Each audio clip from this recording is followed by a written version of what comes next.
Qué gusto estar con ustedes. Soy Esmeralda Araiza y hoy tenemos un webinar de lujo con Nancy Miranda, quien forma parte del equipo de DT Latina.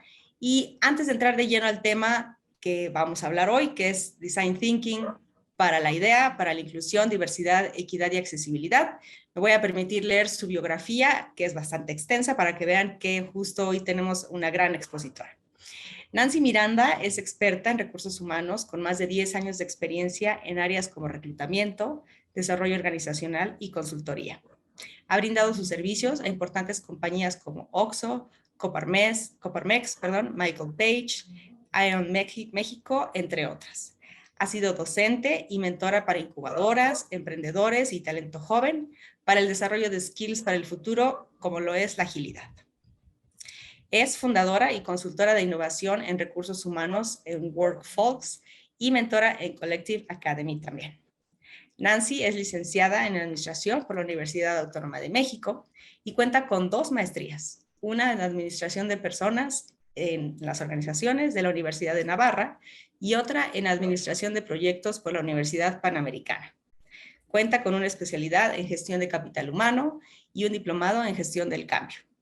Es facilitadora certificada en Lego, Serious Play y cuenta con certificaciones ágiles como Lean Change Management, Design Thinking, Agility in HR y Felicidad Laboral.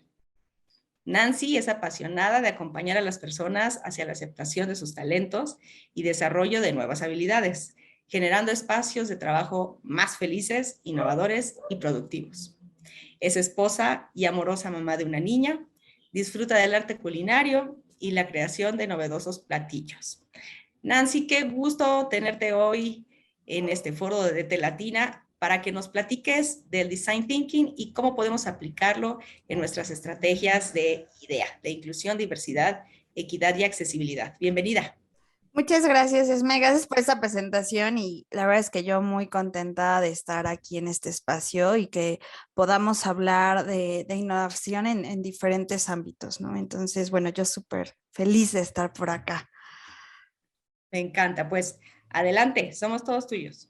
Muy bien, muchas gracias. Pues bueno, pues bienvenidos a este webinar para hablar de diversidad e inclusión y cómo esto puede conectarse en una metodología que probablemente hemos escuchado más en en el ámbito de innovación, que es el design thinking. Primero, no sé si sabían que las empresas que hoy viven la diversidad en su cultura organizacional tienen una mayor probabilidad de superar a sus competidores.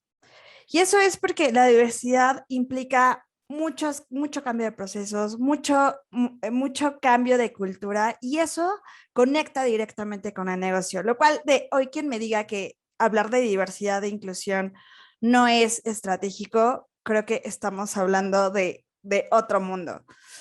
Y es por eso que me atrevo a decir que los negocios ya no son lo que eran antes.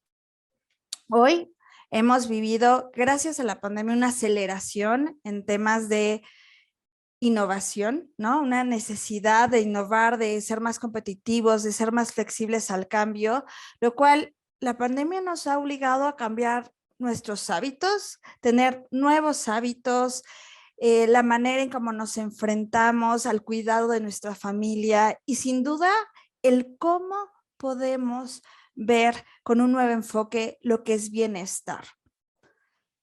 Esto también nos trajo otras cosas como nuevas oportunidades de cómo gestionamos un equipo, nuevas oportunidades de cómo hacemos un equipo más diverso, cómo conectamos con diferentes ideas, cómo es nuestro espacio de trabajo. Sin duda, aunque al principio creo que la mayoría de las personas no lo tenía consciente de esto podría llegar a pasar en un futuro, ¿no? El trabajar de manera híbrida, 100% remoto, quizás mucho lo veíamos como un poco lejano, pero hoy ya se volvió nuestro día a día y es la manera en cómo estamos dando soluciones al contexto que hoy es sumamente cambiante. Este contexto de las teorías más recientes es la que hizo el Instituto del Futuro, donde nos habla del mundo VAN. Probablemente algunos de ustedes han escuchado sobre el mundo VUCA, pero esta teoría es mucho más reciente y nos habla de que hoy vivimos en un mundo frágil, ¿no? Donde cualquier situación podría hacer que todo cambie. La pandemia nos enseñó eso, viene una pandemia y de un día para otro todos estábamos en casa y empezó un tema de mucho miedo y mucho temor de salir, y lo cual hoy seguimos viviendo todos esos miedos, ¿no? Hoy hay consecuencias colaterales de todo eso que comenzó hace 2 años.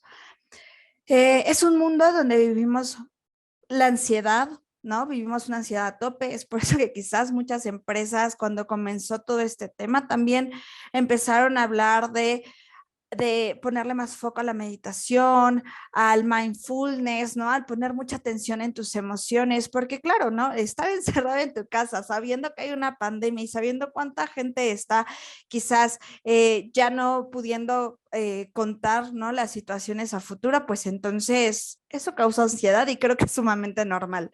Pero independientemente de una situación de pandemia, es algo que hoy vivimos en el mundo.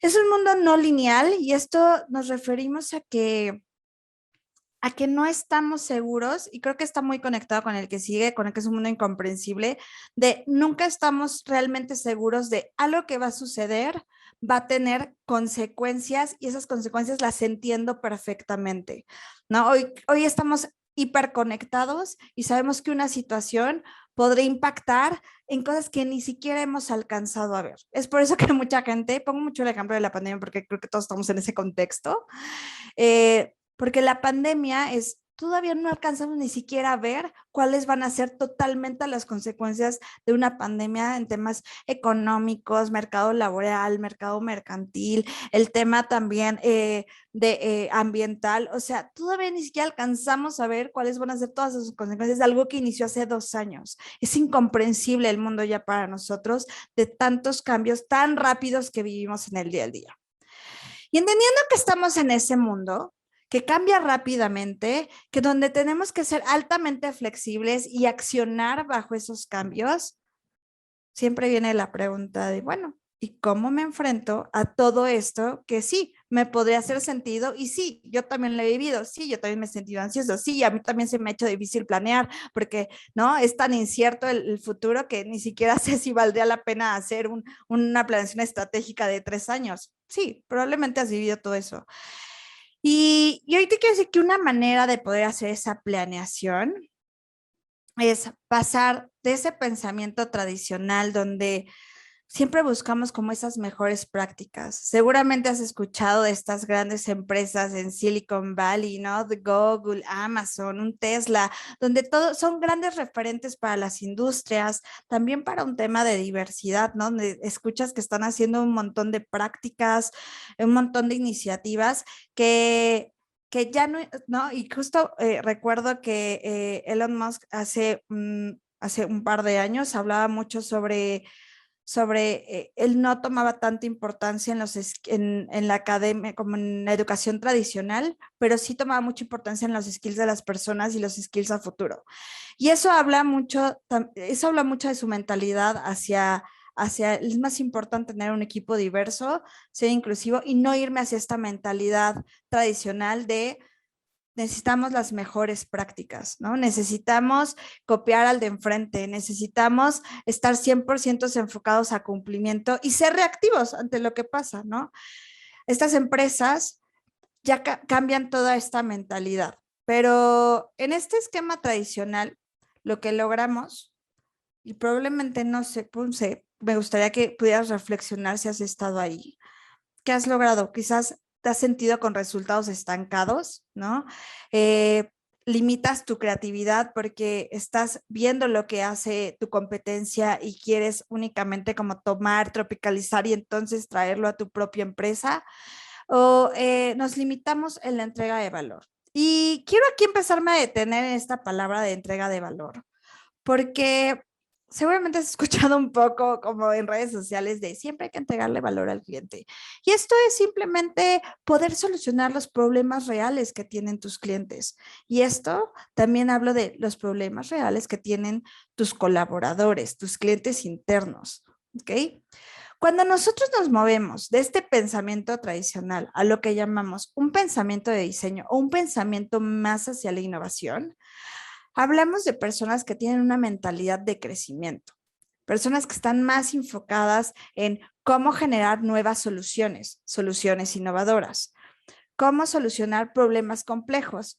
Ya hablamos que vivimos en un mundo Bani. ¿Cómo solucionar problemas cuando no tengo un contexto claro, cuando no tengo toda la información y cuando tengo que accionar y ver hacia el futuro?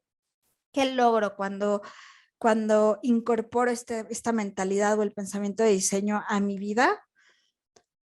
Logras tener herramientas mucho más efectivas de mayor impacto en el negocio, lidiar con los cambios y sobre todo desarrollar a tus colaboradores para el futuro.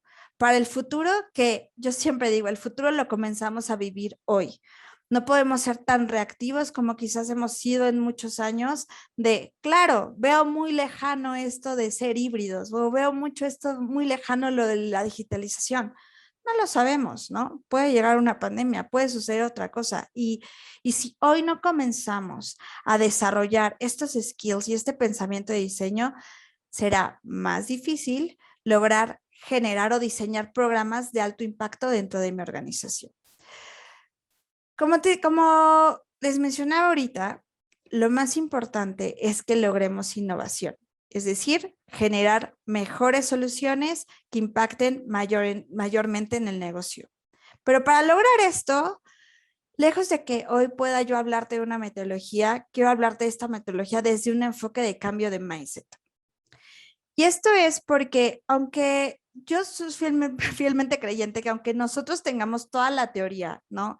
Que finalmente la teoría tenemos acceso a toda la información que queramos, pero mientras nosotros no cambiemos esta mentalidad tradicional a un pensamiento de diseño, a un pensamiento de crecimiento, será muy complejo que puedas llegar a esa innovación y puedas diseñar realmente programas innovadores de alto impacto que solucionen problemas de tus colaboradores, que solucionen problemas en el mercado y que sean altamente creativos. Entonces, para poder entender que la innovación es alcanzable para todos y que este cambio de mindset es alcanzable para todos, quiero que podamos dividir la innovación en cuatro factores, cuatro pilares o cuatro niveles, ¿ok?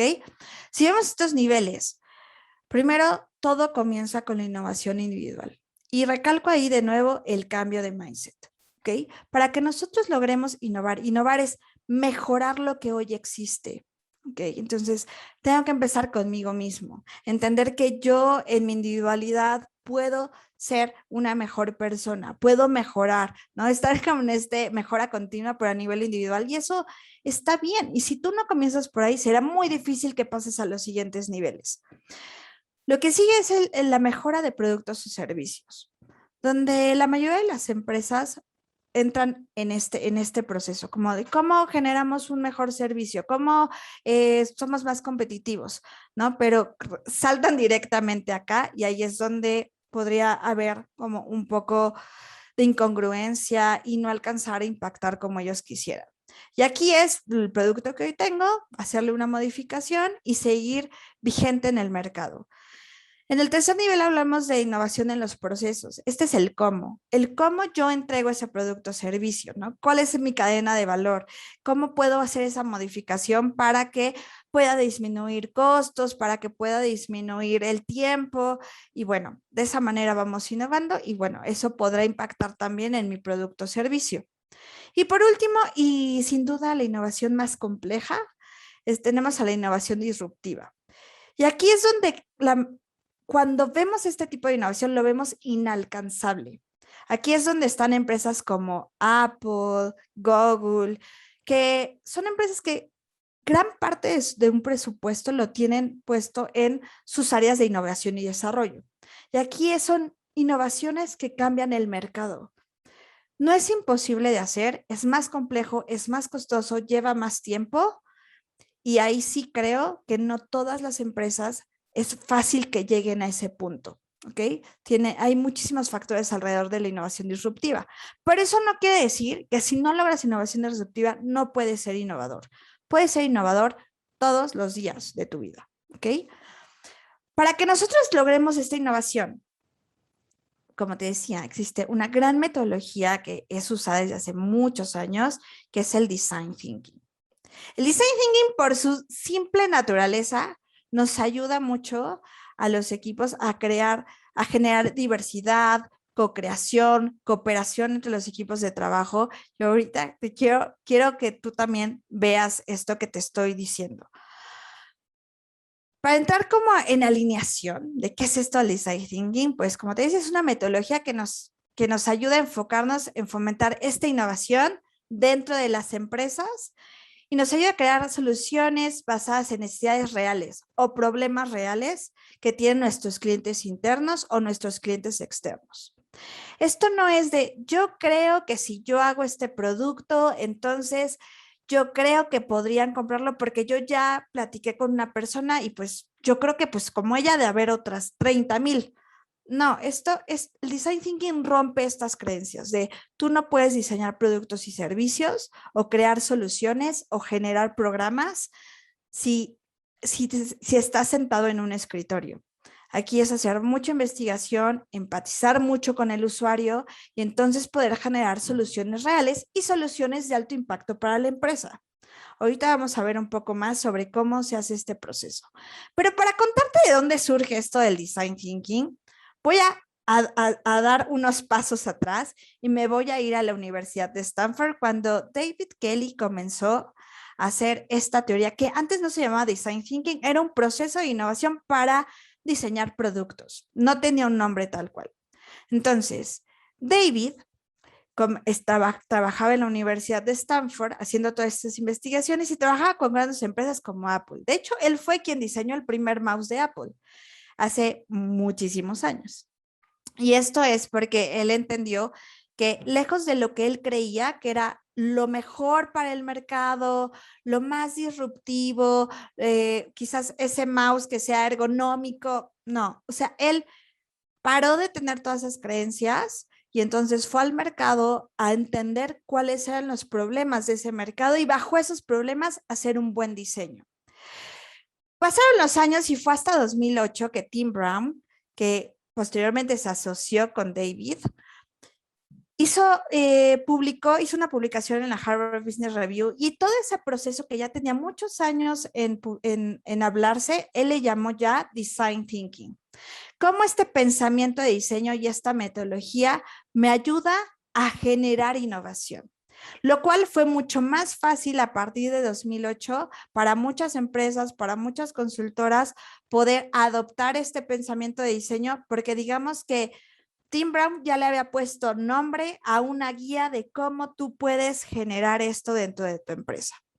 Algo súper importante es que cuando nosotros queremos generar algún programa, cual sea, y en este caso que estamos hablando de programas de diversidad e inclusión, pues tenemos que cuidar tres grandes factores para realmente decir que son programas innovadores. ¿Y eso qué significa? Como te lo he dicho, es que sean programas deseables, es decir, que te asegures que tus clientes o tu usuario es algo que realmente quiere porque está solucionando un problema real, ¿ok? El segundo factor es que sea viable y esto es financieramente viable. Y con esto me refiero a que tengas el económicamente, ¿no? Tengas presupuestado lo que vas a realizar o la solución, ¿ok? Que tengas presupuesto para realizarlo. Y por último, tenemos el factor que habla sobre la tecnología, que es la factibilidad.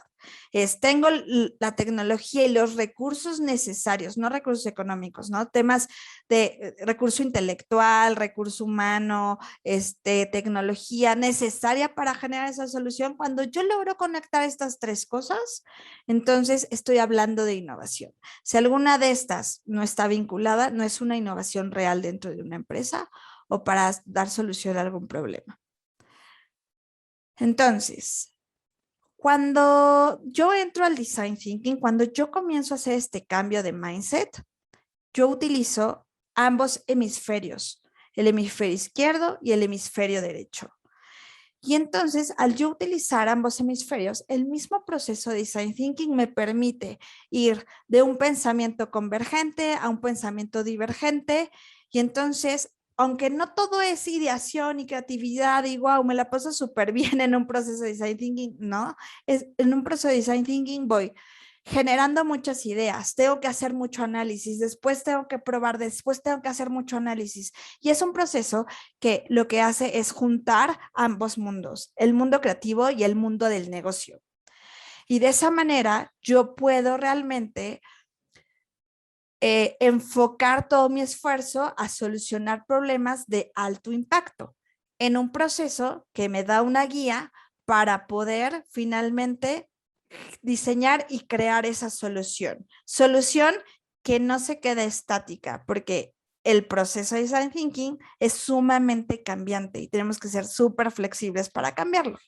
Pero para todo esto, entonces, ¿cómo estos principios de design thinking que hemos hablado me ayudan a resolver los desafíos de diversidad e inclusión? Esta frase me hizo mucho sentido para empezar a contestar esta pregunta. Y es que los empleados en las culturas más equitativas ven menos barreras para innovar y tienen menos miedo para el fracaso. Para que nosotros podamos innovar, es importante que no tengamos miedo a fracasar, porque de innovación se trata de eso, de tienes que probar rápido, fallar rápido y aprender rápido para dar la mejor solución en tu siguiente iteración. Si nosotros no tenemos una cultura suficiente, con suficiente diversidad, equidad, donde podamos escuchar muchas ideas y donde podamos estar abiertos al fracaso, será muy difícil que podamos innovar en nuestros diseños, programas, productos, servicios. ¿Okay? Y para todo esto, como yo mencionaba, Design Thinking yo lo veo como una guía para innovar. Y esa guía, de acuerdo con la Universidad de Stanford, consta de 5 fases o 5 pasos. ¿Ok? Me gusta más llamarle fases. Estas fases, empezamos por una fase de empatizar, empatizamos con el usuario, conectamos con sus necesidades, con sus dolores, con lo que realmente necesita, con sus expectativas, ¿ok? Una vez que yo entiendo todo esto, paso al tema de definición, donde entiendo la problemática. Me voy a una fase de ideación, donde genero muchas ideas, prototipo, ¿no? Donde genero un pequeño modelo y el testeo, donde pruebo en ensayos reales. Voy a entrar un poco más a detalle en cada una de estas fases, pero lo que quiero que veas en este diagrama es que cada una de estas fases podemos usar muchísimas técnicas. No son técnicas exclusivas de design thinking. Son técnicas que me ayudan a empatizar, definir, idear, prototipar y testear, pero también son técnicas que no siempre las utilizo. Necesito conocer muy bien el alcance del problema o del reto que tengo. Necesito conocer muy bien a mi usuario. Necesito conocer muy bien a la industria, el contexto, para yo ir diseñando cómo yo podría hacer mi diseño de design thinking, mi proceso de design thinking, para dar la mejor solución y ayudar a mi equipo a que logre llegar como al testeo. Entonces, cuando yo comienzo en esta fase de empatizar, que es sumamente importante porque me ayuda a descubrir o a investigar de manera continua, poniendo al centro al usuario. Poniendo al centro al usuario es dejar de tener yo juicios sobre la situación, sobre una problemática, sino simplemente escuchar todas esas necesidades, todas esas voces dentro de mi organización, dentro de la industria donde yo me encuentro, y entonces con toda esa información, después poder analizarla. ¿Ok? Conozco pues sus aspiraciones, oportunidades justas, y aquí empieza el tema de co-crear el diseño.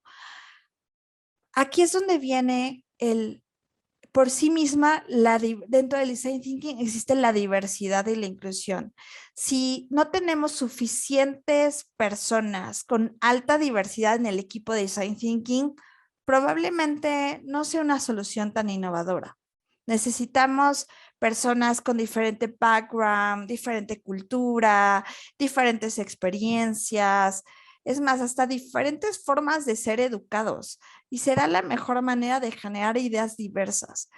En esta fase siempre recomiendo que puedas analizar muy bien quién va a ser tu equipo para poder hacer un proceso de design thinking. Entre más diverso sea, más poderoso será tu proceso, ¿ok?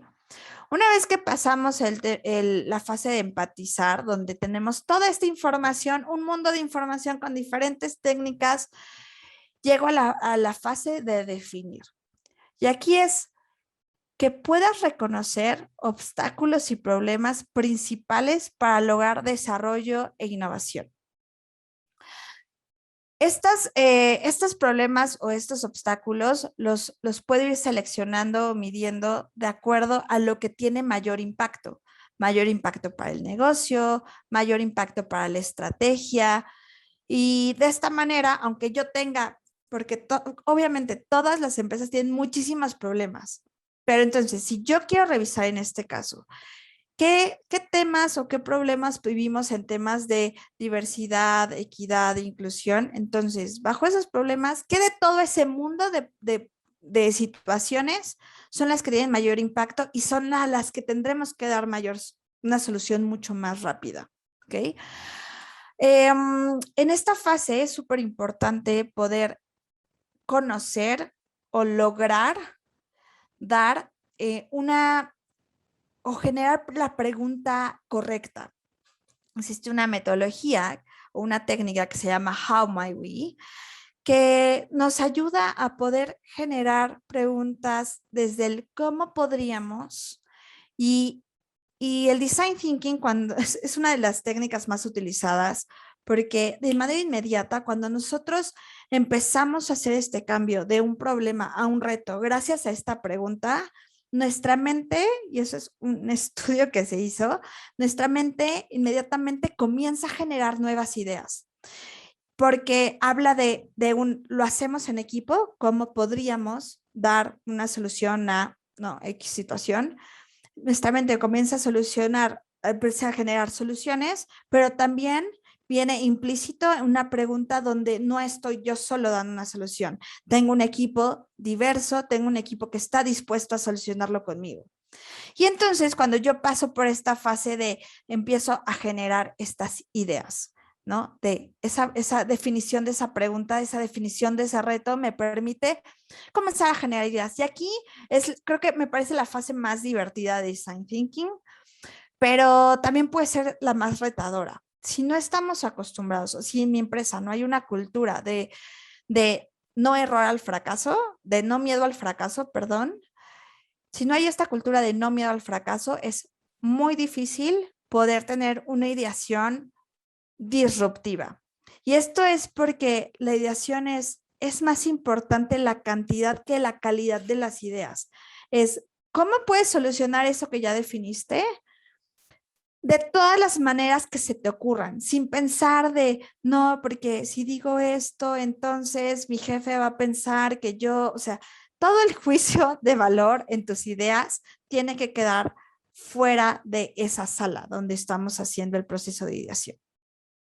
Desde aquí se tienen que generar todas las ideas posibles, todo el equipo tiene que generar ideas. Aquí ayuda mucho también el tema de no solamente el líder o el jefe da las ideas, sino todos tienen que dar nuevas ideas y generar más y generar más. Existen muchas técnicas para generación de ideas. Una de ellas y la más conocida es el brainstorming o brain grading, pero existen muchas más aparte de esto.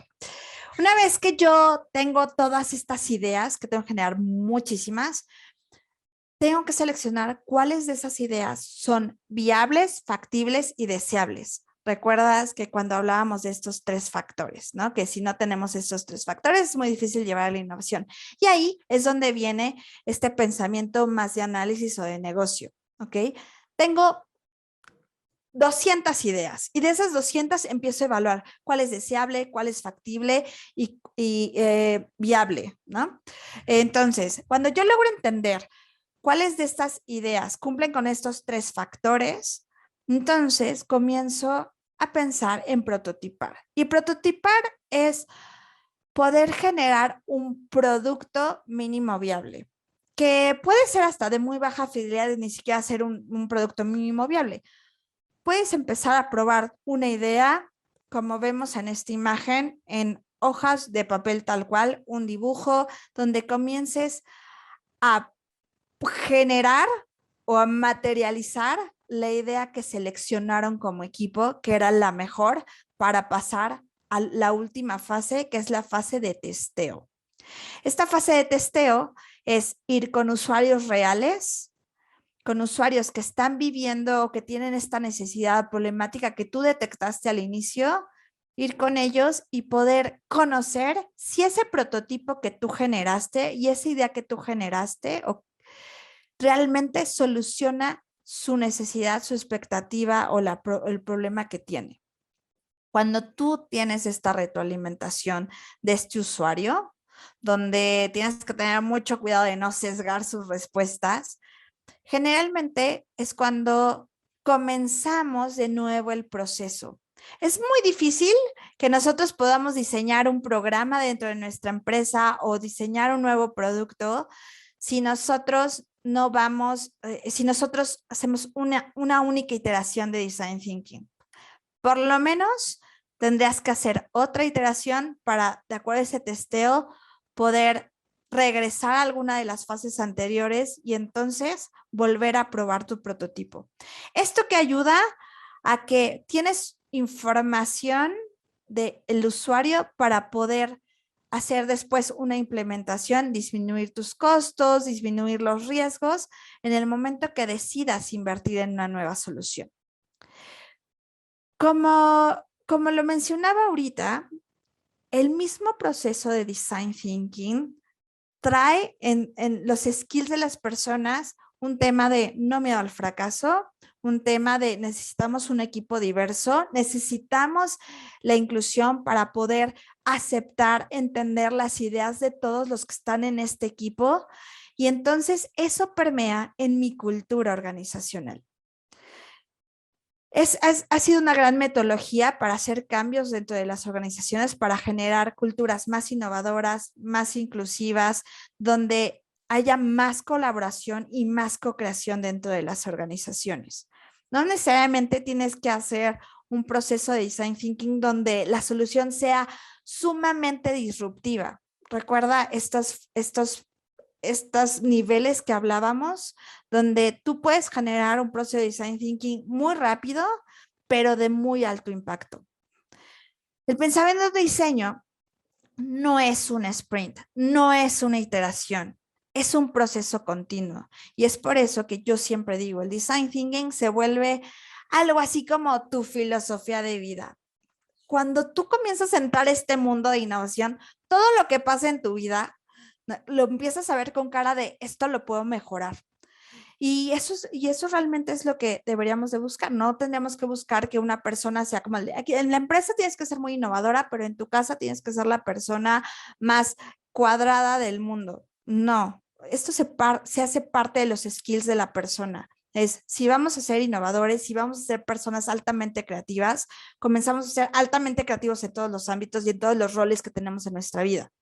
Y eso es lo que también conecta mucho con el tema de engagement, ¿no? De estar en un lugar donde yo puedo innovar, es que tengo una cultura innovadora, que tenga una cultura que me permita fracasar, que tenga una cultura que me permita experimentar, que tenga una cultura donde no está mal visto escuchar al otro, tener sesiones donde podamos estar 3 horas ideando porque sabemos que esa ideación nos va a generar alto impacto en el diseño de algún programa o servicio o producto. Y con esto únicamente quiero invitarte a que puedas comenzar a vivir todo el proceso de design thinking desde un tema individual, que comiences a vivir estos procesos con tu equipo cercano, que comiencen a vivir técnicas utilizadas en design thinking y inmediatamente te aseguro que va a empezar a permear en la cultura de tu equipo de trabajo. Finalmente, pues impactar en la estrategia, impactar en el negocio. Espero que esto haya sido de mucha utilidad para todos ustedes. Y bueno, más que yo creo que ahorita pues mencionarles que pueden seguirnos en redes sociales, que cualquier duda que tengan también estará mi contacto y con gusto atender todo lo que necesiten. Muchas gracias, Nancy. Ha sido sumamente interesante ver los pasos y saber que además, pues estos han estado cambiando, ¿no? Dependiendo de la escuela de la que se esté abordando el design thinking, hay unos que son en pasos muy cortitos, hay otros que lo hacen como que las segregan todavía más. A mí me gustaría que nos comentaras, cuando hablamos de un proceso completo, en promedio, ¿cuánto consideras tú que duran las sesiones de cada vez que se reúnen los equipos? ¿O cuál sugieres tú que es como la duración estándar cuando se reúnen los grupos para cada uno de los procesos? Bueno, esto, o sea, puedo decirte como una media, pero también antes de decir la media, esto depende mucho del tipo de proceso, proyecto, alcance, si es un producto, si es un servicio, ¿no? Que se quiere hacer todo esto, porque de ahí depende las técnicas que utilices. Pero en promedio, solo una técnica mínimo te podrá llevar 2 horas, máximo, tan solo una técnica, quizás unas 6 horas. Entonces, dependiendo de lo que vayas decidiendo utilizar, pues podrías ir sumando todos estos procesos y hay mucho trabajo fuera de las sesiones, ¿no? Mucho trabajo de investigación y llegar después con nuevas referencias a la siguiente sesión, pero más o menos para poner un número, así es como se podría hacer por técnica. Okay. Es importante sí considerar esto a la hora de planear las sesiones, porque como tú bien comentabas, pues pueden llegar a ser equipos muy diversos, muy numerosos, que a lo mejor tienen que venir de diferentes departamentos, entonces con anticipación tienen que ir planeando sus agendas y demás. Una vez que ya agarran el hilo y ya están acostumbrados, pues ya prevén más o menos el horario, ¿no? Pero quienes están comenzando, pues a lo mejor sí es importante que consideren que es este tiempo, ¿no? Que es una inversión en tiempo, sin embargo, es un gran ahorro económico, porque como tú bien comentabas, no, se van a ahorrar mucho al realizar estos prototipos con muy poco material, a que si lo comparas, que sacan un producto o un servicio de la nada, sin hacer este acercamiento, sin hacer todo este proceso, eso sí puede llegar a ser muy costoso. Entonces, definitivamente es mucho mejor dedicarle el tiempo necesario a hacer estas inversiones tan onerosas. Oye, Nancy, y finalmente, ¿cómo propones tú que se difunda una cultura donde haya seguridad psicológica para que cualquier persona pueda externar sus ideas y acepten y abracen esta filosofía de que errar o bueno, experimentar está perfecto y que de hecho es lo que se espera? Es, sí, es un cambio complejo porque implica un montón de factores, sin duda, eh, pero creo que el primer paso es que los líderes de la empresa lo crean o sea, crean en esta filosofía. Y creo que aquí voy a dar un ejemplo de algo que me sucedió en una empresa. Creo que sería muy bueno para poder entender qué tan importante es que la empresa, y para esto, ¿no? El CEO, los directores, crean que esto es importante. Es una empresa que es una agencia, ¿no? Que está en la industria creativa, justo, ¿no? Esta empresa fue como el de, oye, necesitamos un espacio para que la gente pues sea más creativa, pueda poner todas sus ideas. Diseñaron una sala súper bonita donde se podía bocetar, donde se podía como, poderte como relajar, había videojuegos, o sea, una sala de verdad, una gran inversión para la empresa, pero resulta que fueron pasando las semanas y los meses y cada vez la gente iba menos. ¿No? En lugar de que fuera una sala que cada vez se utilizara más, cada vez se utilizó menos, al punto que la gente comenzó a utilizar la sala como sala de juntas. Entonces, cuando empezamos a indagar de qué había sucedido en ese proceso, fue porque no habían cambiado los procesos internos. Había una sala muy bonita, pero funcionaba como el de, bueno, ahí está, pero si yo me voy, mi jefe cree que yo estoy perdiendo el tiempo. Entonces, los procesos y el mindset de los líderes no estaban entendiendo qué tan importante era el que las personas podrían ser más creativas, pudieran bajar esa información y entonces después de 20 minutos podrían regresar a su trabajo y pudieran hacer un diseño mucho más disruptivo para el cliente X. A esto voy con que lo primero es que los líderes tienen que entender que hay que cambiar este mindset, la manera en cómo gestionan personas y generar una gestión más enfocada hacia la autorregulación, o sea, que las personas sean responsables de su trabajo y no yo como líder tengo que ir como atrás de todos diciéndoles en media hora, en 30 minutos, mañana, ¿no? Sino que exista mucho más apertura de que la gente pueda tomar decisiones. Pero claro, esto no es de la noche a la mañana, hay que también desarrollar muchas skills en las personas para que ellos logren hacer eso, ¿no? Entonces, o sea, yo diría, tendremos que ir por fases en un cambio, pero el pilar es que tus líderes crean en esto y comiencen a hacer ese cambio desde un nivel individual, ¿no? De yo no necesito estar bajo no como controlar todas las situaciones, y no es malo equivocarnos, porque este es un tema de sistema. O sea, en la escuela nos enseñaron eso, de está mal sacar 5, ¿no? O sea, porque ya eres tachado como te equivocaste, no lo lograste, no llegaste a la meta, ¿no? Y desde ahí está mal el sistema, porque no es de Esmeralda aprende diferente que yo, no, es de todos aprenden igual y nos vale gorro si Esmeralda sacó 6 y tú 10, pues tuvieran la misma oportunidad. No, porque somos diferentes. Y desde ahí empieza un tema de diversidad, de entender que todos nuestros colaboradores aprenden diferente, tienen diferentes necesidades, diferentes expectativas. Y entonces también como líder, no pensar que soy el maestro de la clase y que a todos los tengo que tratar igual, ¿no? Y que no todos van a tener el mismo resultado. Y bueno, creo que es un cambio bien complejo, pero no me parece imposible porque es algo que hemos hecho con otras empresas. Totalmente de acuerdo. Yo creo que tocaste dos temas bien relevantes, que es el empoderamiento, cuando los líderes confían en su gente y los empoderan para que utilicen sus recursos propios y de la organización para llegar a los objetivos, y la diversidad para crear diversidad, ¿no? O sea, Sí. cómo podemos llegar a tener soluciones o iniciativas que promuevan la diversidad y la inclusión si no somos diversos en el grupo que crea estas iniciativas, ¿no? Que crea estas estrategias. Y dentro de la diversidad saber que efectivamente tenemos diferentes perfiles, de diferentes backgrounds, como tú comentabas, y eso pues es lo que enriquece a las organizaciones.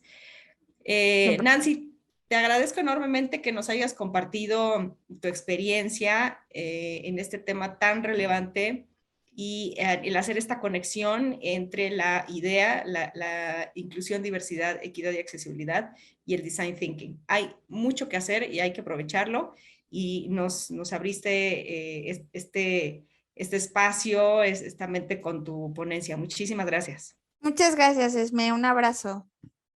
Gracias. Hasta pronto.